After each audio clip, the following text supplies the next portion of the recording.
Hello friends, कैसे हैं आप लोग। उम्मीद करता हूं आप सभी लोग ठीक होंगे। फ्रेंड्स, एक बार फिर से आपका स्वागत है हमारे YouTube channel medic science tutorial में। फ्रेंड्स, आप सभी को पता होगा इस समय हम लोग यूपीएनएचएम लैब टेक्नीशियन का प्रिपरेशन कर रहे हैं। हाल में ही आपके यूपीएनएचएम के द्वारा 17,000 वैकेंसी यहाँ पे संविदा की निकाली गई है। अगर इसमें हम बात करें तीसरे नंबर पे सबसे ज़्यादा पोस्ट आपका लैब टेक्नीशियन का हो जाता है। तो इन्हीं सब बातों को ध्यान में रखते हुए हम लोग लैब टेक्नीशियन का प्रिपरेशन स्टार्ट कर दिए हैं। तो आप इस चैनल से जुड़कर अपनी प्रिपरेशन अच्छे से कर सकते हैं। इससे पहले जो आपका 2900 प्लस लैब टेक्नीशियन का पोस्ट निकला था आपके एनएचएम के द्वारा, उसकी भी तैयारी हमने बहुत ही अच्छे तरीके से कराई है। अगर आप वो वाला लेक्चर देखना चाहते हैं तो हमारा जो पैरामेडिकल एमसीक्यू का लेक्चर है उसमें जाकर देख सकते हैं और आप पता कर सकते हैं किस लेवल की हम लोगों ने पढ़ाई की थी।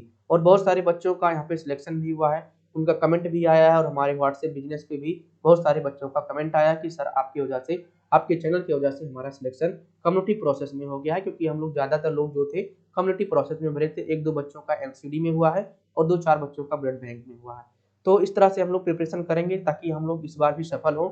और उसके लिए आपको एक प्रतिज्ञा बैच ज्वाइन करना पड़ सकता है। तो अगर आप चाहते हैं प्रतिज्ञा बैच को ज्वाइन करने के लिए तो ज्वाइन कर सकते हो। प्रतिज्ञा बैच की अगर प्राइस की बात करें तो 249 रुपये है, लेकिन इस समय हम लोग यहाँ पे छूट दे रहे हैं और 7 तारीख तक आपका ये छूट रहेगा। ये आपका 199 में कोर्स मिल जाएगा। ठीक है, इसके लिए आपको जब आप प्रतिज्ञा बैच परचेज कर रहे होंगे तो आपको MST20 कूपन कोड का इस्तेमाल करना होगा। MST20 कूपन कोड का इस्तेमाल करना होगा और ये आपका जो प्राइस है आपका छूट हो जाएगा 20%।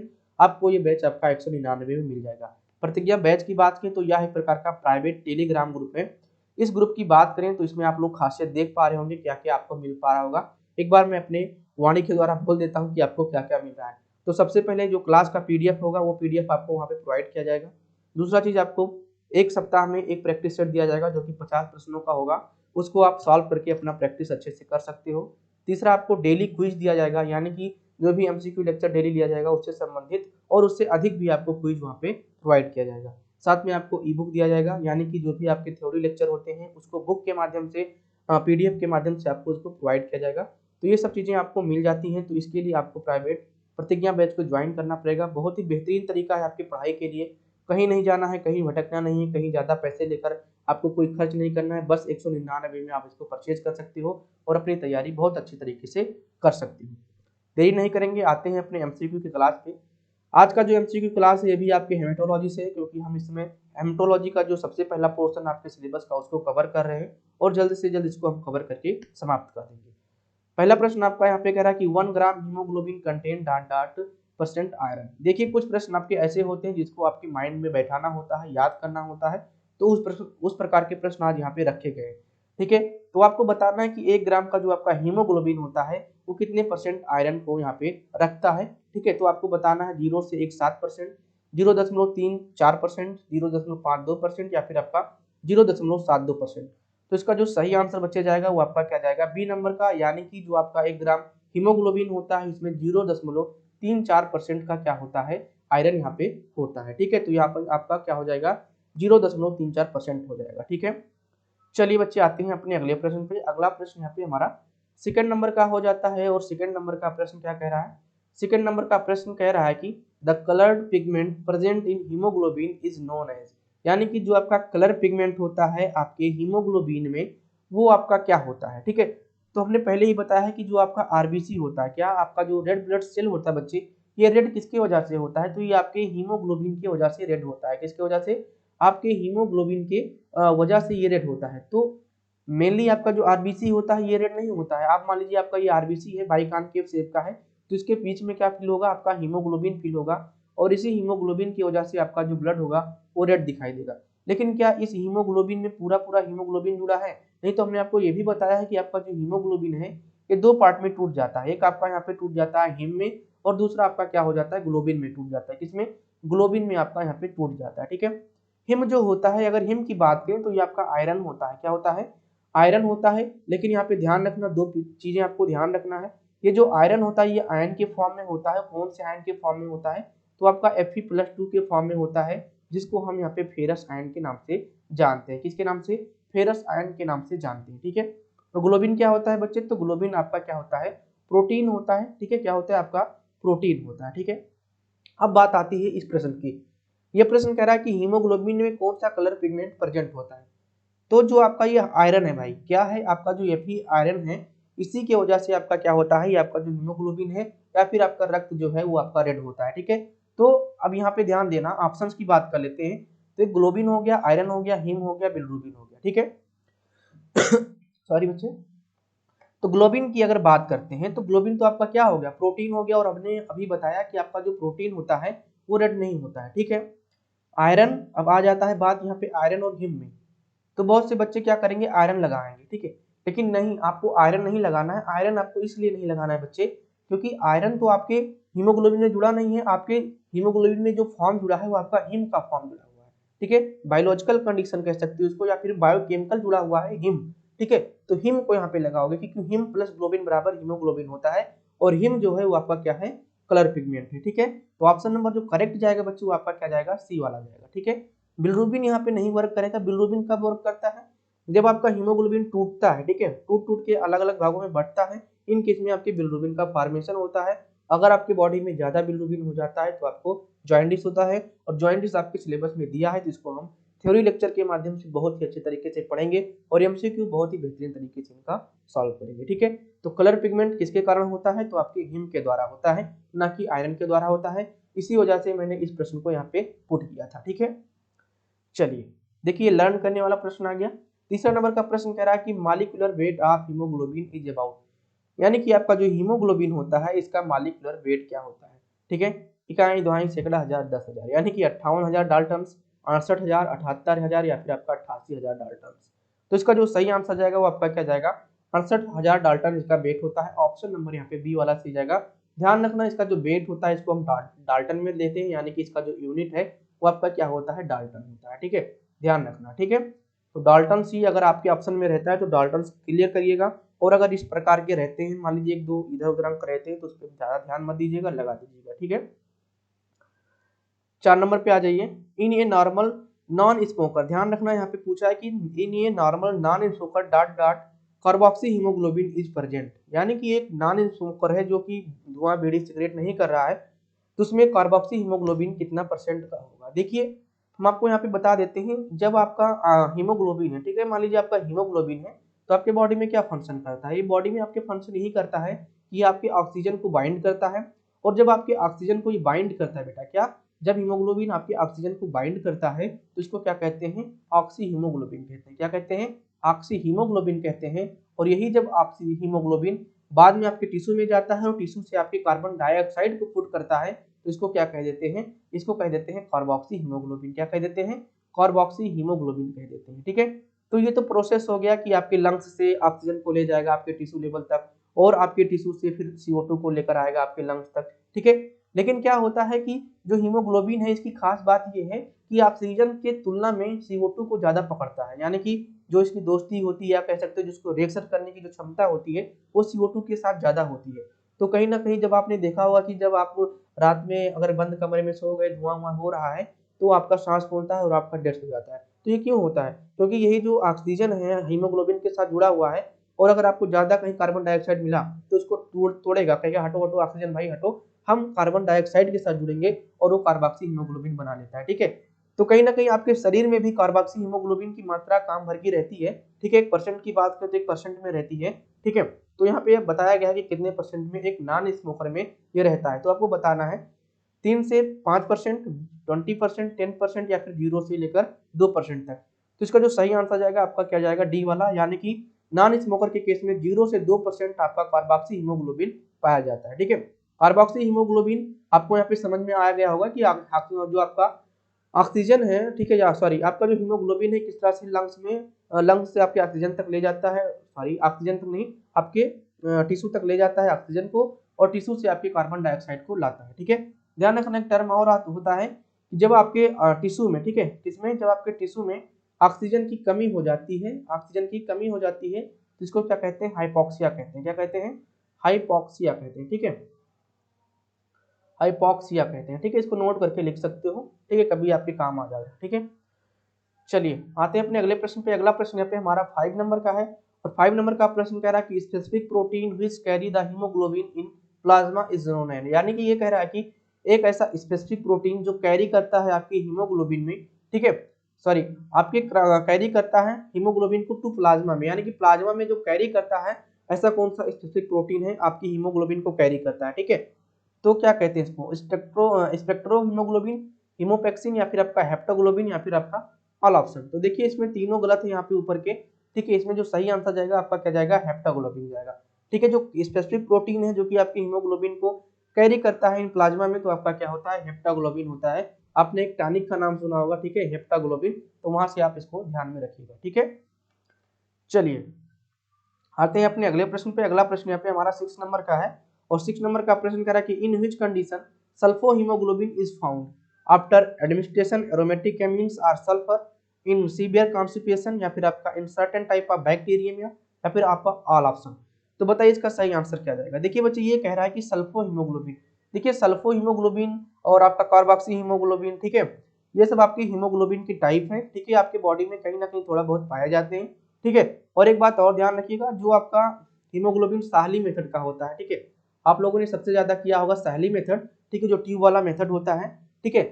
साहली मेथड के द्वारा हम यहाँ पे सल्फो, ठीक है, सल्फो हीमोग्लोबिन, कार्बोक्सी हीमोग्लोबिन, इनकी सबको नहीं माप सकते हैं, इसीलिए साहली मेथड का एक डिसएडवांटेज ये भी हो जाता है, ठीक है।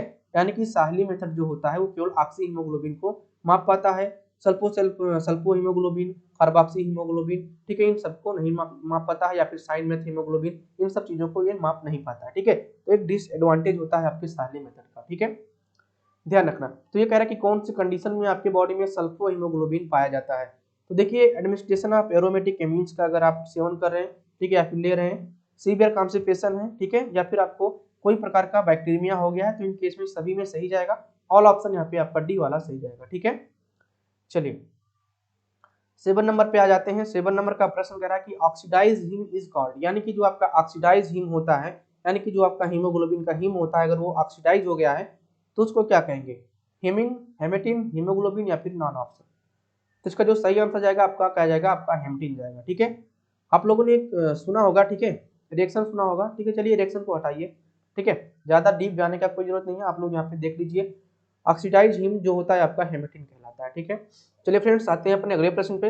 अगला प्रश्न यहाँ पे हमारा 8 नंबर का है, dot dot is demonstrate by Smith test, यानी कि आपकी स्मिथ टेस्ट के द्वारा क्या यहाँ पे डेमोन्स्ट्रेट किया जाता है, मेथिलामोबिलिन, या फिर आपका साइलो, ठीक है, ग्लाइको हीमोग्लोबिन, या फिर आपका पोरफायरिन, या फिर आपका सल्फो हीमोग्लोबिन। तो देखिए इसका जो सही आंसर जाएगा आपका ऑप्शन नंबर यहाँ पे ए वाला जाएगा, ठीक है।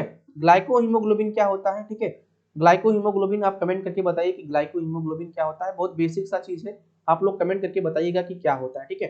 पोरफायरिन तो आपके प्रोटीन से रिलेटेड जो होता है, आपकी हीमोग्लोबिन के प्रोटीन वाले पार्ट से, ठीक है, और सल्फो हीमोग्लोबिन के बारे में भी हमने आपको जस्ट बताया है, ठीक है।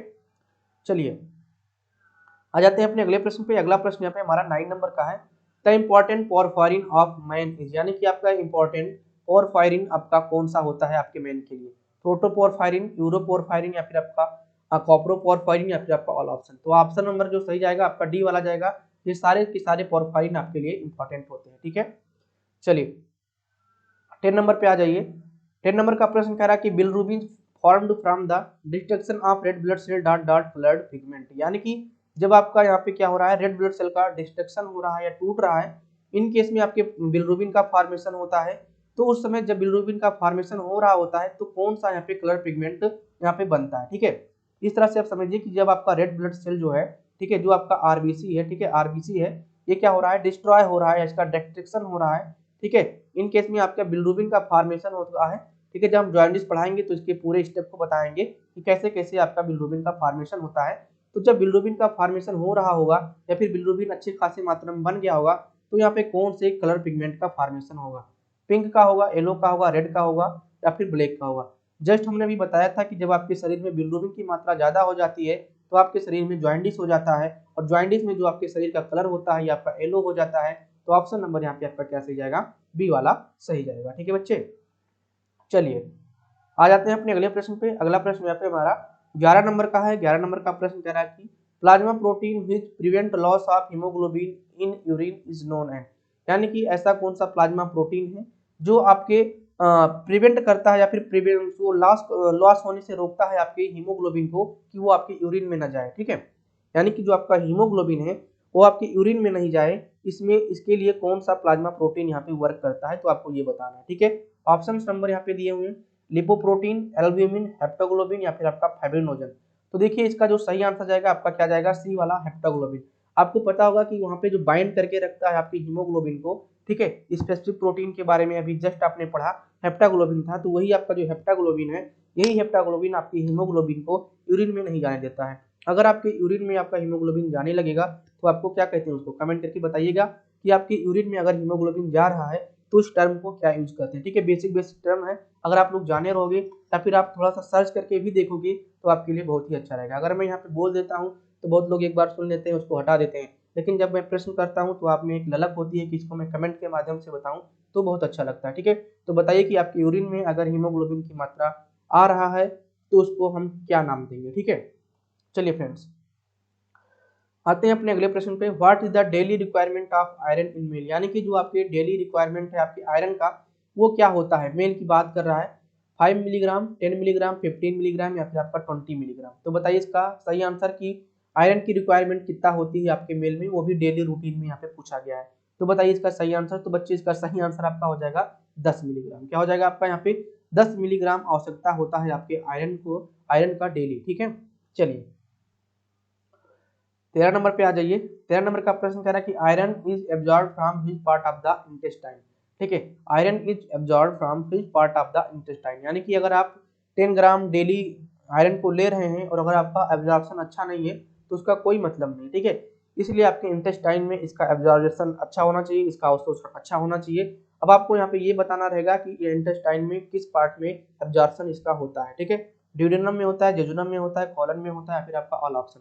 तो आयरन का जो एब्जॉर्प्शन होता है, आयरन का जो अवशोषण होता है वो आपके कहाँ पे होता है, तो आपके ड्यूडेनम में होता है। ऑप्शन नंबर यहाँ पे आपका क्या सही जाएगा, ए वाला सही जाएगा। बहुत बच्चे कंफ्यूज थे, ड्यूडेनम और जेजुनम दोनों बता रहे थे, तो कहीं कहीं बुक में आपको ड्यूडेनम मिलेगा, कहीं कहीं आपको जेजुनम मिलेगा, तो कंफ्यूज मत रहिएगा। हमारी जो बुक कहती है वो आपकी ड्यूडेनम कहती है, एक दो दफा से हमने और देखा है तो वहाँ पे आपको ड्यूडेनम मिलेगा। ठीक है, चलिए आते हैं अपने अगले प्रश्न पे। अगला प्रश्न है what is the normal serum level. ठीक है, what is the normal serum iron level बताना है आपको कि आपके बॉडी में नॉर्मल सीरम आयरन कितना होता है। ठीक है, नॉर्मल सीरम आयरन कितना होता है। ठीक है, 50 से 170 मिलीग्राम पर डीएल, 50 से 127 मिलीग्राम पर डीएल, 50 से 270 मिलीग्राम पर डीएल, 50 से 270 मिलीग्राम पर डीएल।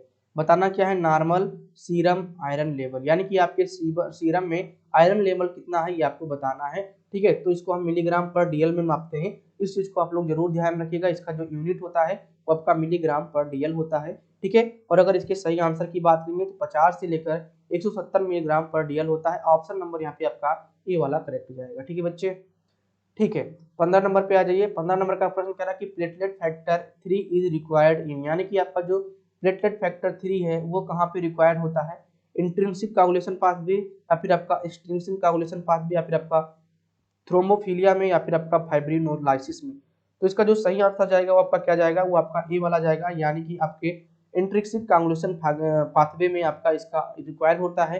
तो आपको पता होना चाहिए आपका जो क्लॉटिंग पाथवे होता है वो दो तरीके से होता है, एक आपका इंट्रिंसिक कोगुलेशन पाथवे होता है, एक आपका इंट्रिंसिक कोगुलेशन पाथवे होता है, यानी कि कटने के अंदर सॉरी मतलब कि एक आपके अंदर ही होता है, एक आपके कटने के बाहर जो भी क्रिया होती है उसके बारे में बताया जाएगा। ठीक है, बताया जाएगा मतलब कि दोनों आपका पाथवे होता है। तो कहीं ना कहीं आपके कोर्स में नहीं है, इसलिए आपके सिलेबस में नहीं है, तो इस पर मैं ज़्यादा डिस्कस नहीं करूंगा और ना ही आपके लिए इम्पॉर्टेंट है। ठीक है, चलिए 16 नंबर का प्रश्न बहुत ही इंपॉर्टेंट हो जाता है इम्यूनोलॉजी की तरफ से भी और आपके यहाँ पे डब्ल्यूबीसी की तरफ से देखा जाए तब भी। ठीक है, the pan T cell marker is, यानी कि आपका जो पैन टी सेल मार्कर है वो कौन सा होता है, CD3, CD20, CD10 और आपका CD56। ठीक है, तो 16 नंबर का जो सही आंसर जाएगा आपका CD3, पैन टी सेल का क्या होता है, मार्कर होता है CD3। ठीक है, पैन टी सेल का जो होता है मार्कर होता है। ठीक है, इसको आप लोग ऐसे रट लीजिएगा। ठीक है, पैन टी सबको CD3 और CD20 इन सबको समझने के लिए आपको डब्ल्यूबीसी के बारे में और साथ में इम्यून सिस्टम के बारे में अच्छे से जानकारी होना चाहिए। लास्ट में हम पढ़ाएंगे इम्यून सिस्टम तो आपको ये सब चीजें कवर कराएंगे। ठीक है बच्चे, चलिए आ जाते हैं अपने अगले प्रश्न पे। अगला प्रश्न यहाँ पे हमारा 17 नंबर का है और 17 नंबर का प्रश्न कह रहा है कि लार्ज ग्रेनुलर लिम्फोसाइट्स आर, तो यानी कि यहाँ पे पूछा है कि लिम्फोसाइट तो आप लोगों ने पता होगा, लेकिन इसमें पूछा है कि लार्ज ग्रेनुलर लिम्फोसाइट्स कौन कौन से होते हैं। तो अभी जब हम यहाँ पे आपको न्यूट्रोफिल्स पढ़ा रहे थे तो आपको हमने एक स्ट्रक्चर दिया था, उस स्ट्रक्चर में हमने आपको कुछ बताया था कि जब उनका फॉर्मेशन हो रहा है बोन मैरो में स्टेम सेल के द्वारा, तो नीचे आप लोगों ने यहाँ पे सारे के सारे सेल देखे थे, B cell, microphage, neutral killer cells या फिर डेंटिकल सेल, ठीक है। लेकिन आप लोग वहाँ पे थोड़ा सा ध्यान नहीं दिए होंगे, हमें पता है, क्योंकि आपको लगा होगा कि ये आउट ऑफ सिलेबस जा रहा है, ठीक है। तो वहीं से पूछा कि लार्ज ग्रेनुलर लिम्फोसाइट्स आपके कौन होते हैं, तो ऑप्शन नंबर यहाँ पे जो सही जाएगा न्यूट्रल किलर सेल होता है, ठीक है। नेचुरल किलर सेल होता है, तो ऑप्शन नंबर यहाँ पे आपका क्या सही जाएगा, सी वाला सही जाएगा, ठीक है। तो नेचुरल किलर सेल यहाँ पे आपका सही ऑप्शन जाएगा, यही आपका लार्ज ग्रेनुलर लिम्फोसाइट्स होता है, ठीक है। तो टोटल अगर बात करें प्रश्नों की, तो टोटल हम लोग यहाँ पे 17 प्रश्न किए हैं। शायद अभी इसमें आंसर नहीं लगा हुआ है, इसको हम आंसर लगा के आपको प्राइवेट टेलीग्राम चैनल में भेज देंगे। एक प्रश्न आपके लिए है, ठीक है, इसको आपका जवाब जो देना है वो कमेंट के माध्यम से देना है, हमने इसको लिख रखा है, लिखा है यहाँ पे। प्रश्न आपका यहाँ पे हो जाता है रिमूवल, ठीक है, आप लोग समझते रहिएगा, ठीक है, राइटिंग सही नहीं रहेगी तो कोई बात नहीं। रिमूवल डॉट डॉट, ठीक है, removal of dot dot ml of blood result in loss of 1 milligram iron.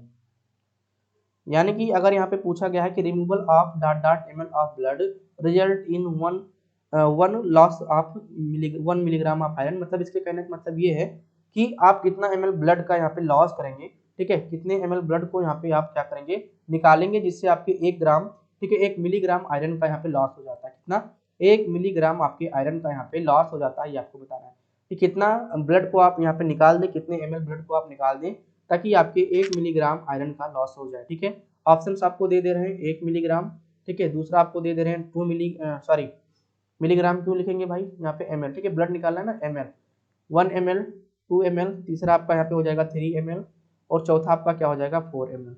तो आपको कमेंट करके बताना है कि इनमें से आपका क्या सही जाएगा। अगर आप प्रश्न को खोजोगे तो इन्हीं शायद लेक्चर में मिल जाए, ठीक है, ताकि हमने शायद बताया है इसी में, और अगर नहीं मिलता है तो आपको इसका जानकारी होना चाहिए कि कितने ml निकालेंगे अगर आप ब्लड, तो उसमें से आपका 1 मिलीग्राम आयरन का लॉस हो जाता है, ठीक है। तो आपको ये कमेंट करके बताना है और साथ में आपको ये भी बताना है कि आपको ये लेक्चर कैसा लगा है।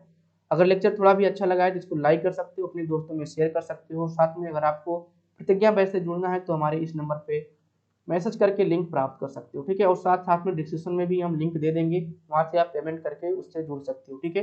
तो आज का लेक्चर आपको कैसा लगेगा कमेंट करके जरूर बताइएगा और अपने दोस्तों में शेयर जरूर करिएगा। आज के लिए इतना ही, मिलते हैं नेक्स्ट लेक्चर में। Thank you.